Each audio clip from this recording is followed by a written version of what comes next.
So the last area on the common pain points chart is focusing on relieving tension in your arms.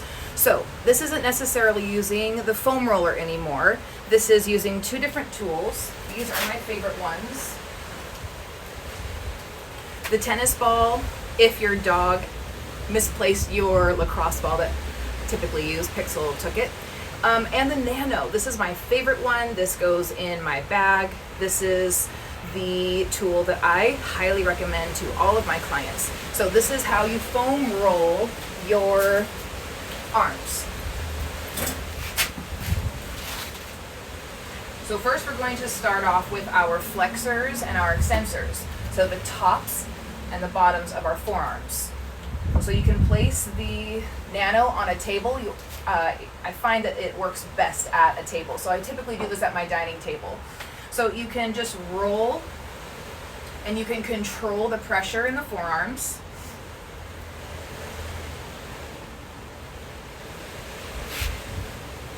You can kind of roll the wrist to get the different areas, but being mindful of the bony landmarks in the forearm. You don't want to be rolling over those.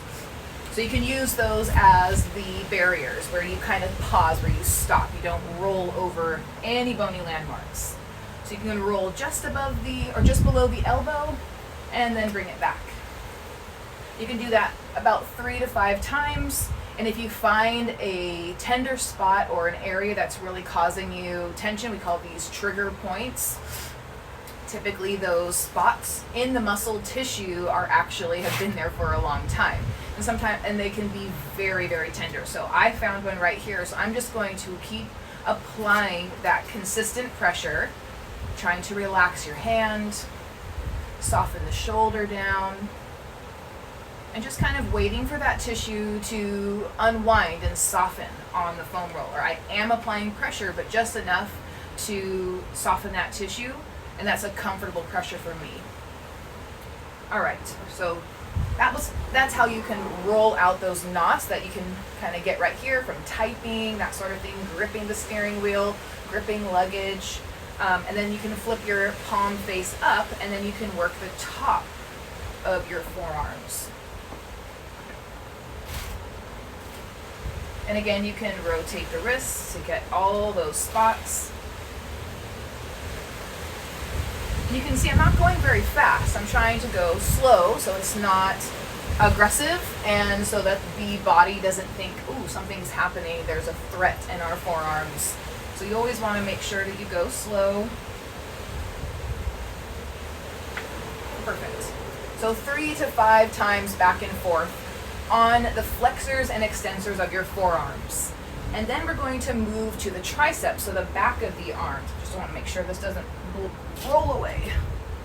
All right, so how do you get the backs of your arms? So I kind of developed this with my massage practice. I was trying to find ways to release the tension. I was feeling a lot of tension in my triceps. So what I do is you can place it above the elbow now, and then you can apply the pressure that's comfortable, and then you can roll. It depends on, you can adjust the Nano to get the full length of your tricep.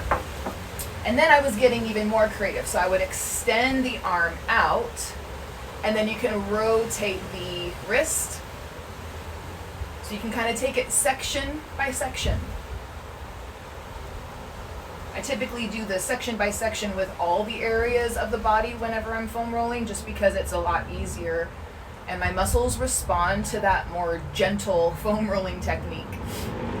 All right, and then you can move up the tricep, find that sweet spot. There's a lot of them there for me. Extend the arm out, open and close the palm. You can just move your hand around, and you're gonna feel all those tiny movements that we do in our hand affect all the way up into the triceps. I definitely feel that. So I'm even leaning out. You can go forward. Really working that tricep muscle, and it can be very tight, and it can actually cause a lot of our shoulder pain, connecting up into near the armpit and along the side body. So you want to just keep moving up And now I'm even lower. You might need to scoot this chair back a little bit. Here we go. And then extend the arm and rotate the wrist. And you can go slowly. So there's that, a real sweet spot there, almost on the tendon. Almost on the tendon. And it is mighty, mighty tight. All right. And then bring that back up. So when you bring your arm up, you're actually stretching the tricep, and then when you're extending it out, it softens. But you definitely still feel all of those sensations. So you want to make sure, obviously, that you do this on both sides. I'm only going to demo one side each because I actually have a couple more areas that I want to demo. But you always want to make sure that you repeat the same thing on the other arm. So I would do my left arm after that. So next what we're going to do is we're going to move, I'm going to actually move your angle.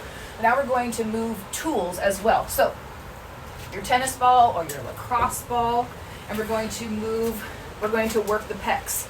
So first we're going to palpate. So I like to do 3 fingers and find your collarbone. And then underneath the collarbone, that's where we're going to start.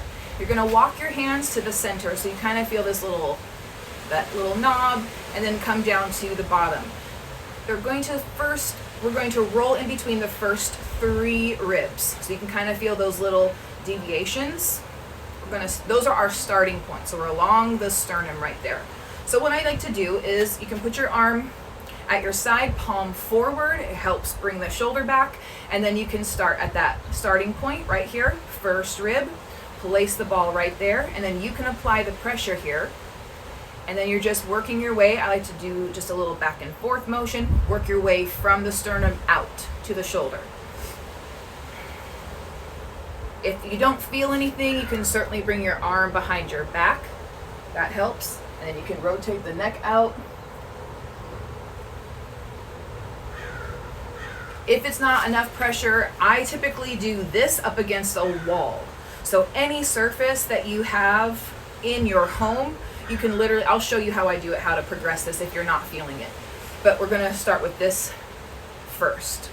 So once you roll all the way out, all the way to just before the shoulder. We're all the way there. That's where it attaches to your humerus. Then we're going to take the ball and we're going to find that second little nodule right there and start going back and forth. There we go.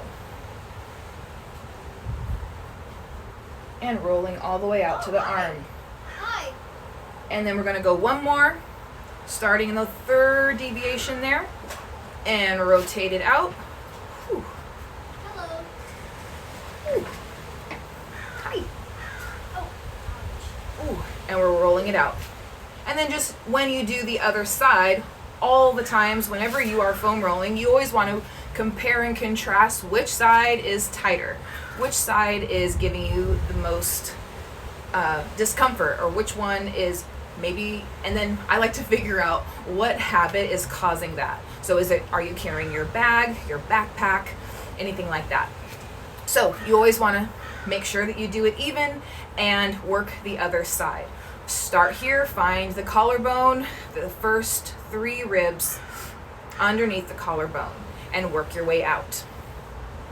All right, so now I'm going to turn you, and I'm going to show you how to progress this. If that was not enough, if you were like, not really feeling that, so I want to show you what you do. So I would find that deviation, put my hand behind my back, my face might be up against the wall, that's okay. And you literally place the ball up against that hard surface, and then I do not roll when I do this. I do section by section. I find a spot and I lean into the wall. And then when I'm done, 30 seconds, find another spot. Lean into the wall. All right. So that's how you progress it. This isn't necessarily the best surface. There's an area in our home that we have a really nice wall that lets me actually not have my face up against the wall. So find an area that will support that. But this wall will definitely support us in the next area, which is the deltoid here. We want to make sure that we get that area. There's a lot of tension that happens here, and it can restrict the full range of motion. Okay, so if this is hurting, if you have a restricted range of motion in your shoulder, this can support you. This whole routine actually can support you. So you wanna, first palpate. I'm on my right deltoid, and you can kind of feel that deltoid muscle. It completely, like a helmet almost, the shoulder blade here. And then there's a tendon about here. You can kind of grab that. So I want you to find that deltoid tendon. We're going to place the ball on that area, okay? And then I kind of want you to lift your shoulder up for one reason only, because we're going to press down. And what that's going to do is going to traction that ball upwards, and it's going to start softening that tissue. So let's give this a go. Find that tendon, place the ball right on it, and then lift the shoulder up slightly, and then you can press it down, and it kind of brings that there. And you can kind of play around with that positioning. I'm also, you can't really, maybe you can see it, but I'm rotating my wrist again, because you can see all of those subtle movements. They ripple effect all the way up into our head. Okay, and now we can go to the back of the deltoid. So I'll just hit 3 points here, and you can lean into that. I'm kind of opening up my arm here a little bit. You can find those sweet spots. You'll feel them. You'll know when you hit them. Definitely feeling that on top of the shoulder blade. All right. Perfect. So that's how I work the deltoid. This area gets really tight, and I find with clients who I've worked on in the past that this area, once it's released, it really helps open up the chest a little bit, the shoulders drop down, and the head can come back into alignment. So really important to get in here in the deltoid. Let me just make sure that I didn't, yep, pecs, rhomboids, perfect. Okay, so if you're interested in these charts, I want to show you again. So these foam rolling charts are on my website, vanessareagans.com, and I am breaking up these little sections into these mini videos so that you can literally follow along. So you can download the charts.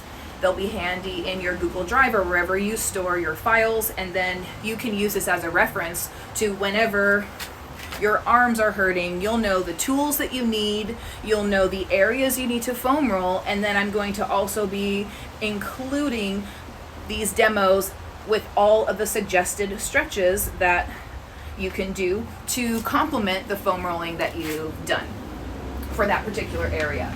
So if you have any questions about how to foam roll and relieve any tension from your arms, please let me know. You can leave a comment below, or you can DM me, or you can always text me directly from my website, vanessareagans.com. Thank you so much for watching this live.